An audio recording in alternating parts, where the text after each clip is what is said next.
The chaos in Evan's office had finally quieted, but the image of Fox, fierce in her red dress and eyes blazing with fury, lingered in everyone's minds. Moments earlier, she had stormed out of the building, leaving behind a trail of confusion and curiosity among the employees.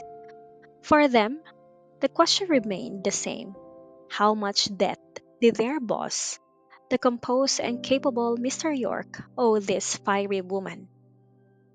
Fox's departure had not been without spectacle. As the elevator doors began to close, Evan tried to follow her inside, but Fox, in her usual unrestrained way, kicked him out before he could step in. The impact sent him stumbling backward, landing unceremoniously on the floor. The secretary, who witnessed the entire scene, had to stifle his laughter. It wasn't every day that their boss, the dignified and unshakable Evan York, was kicked out of an elevator by a woman half his size.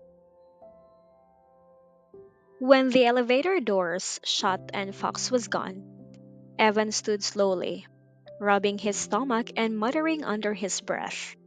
For a man known for his calm control, he looked oddly defeated. Though amusement still danced in his eyes, her temper may have bruised his pride, but it had also deepened his fascination. As he walked back to his office, his grandmother's words echoed in his mind, a warning about regret and the importance of following his heart. She had always said that a man must be willing to pursue what he truly wanted, no matter how difficult the path. Evan wondered now if she had somehow foreseen this. His relentless, futile pursuit of a woman as wild and untamable as Fox. He thought briefly of Abby, the woman his grandmother had once hoped he would marry. For 3 months, he had tried to build something with her, but it was never love. Abby was kind, beautiful, and dignified, everything a man could want in a wife. But his heart had never stirred for her the way it did for Fox. With Fox, even anger and chaos felt alive. With Abby, everything was polite, proper, and empty.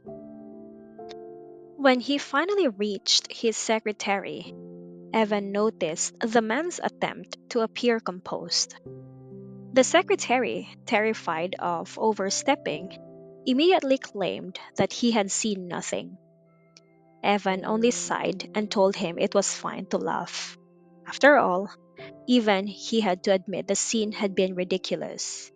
He was a proud man, but not so proud that he couldn't see the humor in being kicked out of an elevator by the woman he liked. The secretary, still uncertain, asked the question that everyone else in the office had been whispering about. Was the company in trouble? Was that debt Fox had come to collect financial? Evan chuckled and set his worries at ease. The company was thriving. This was not about money.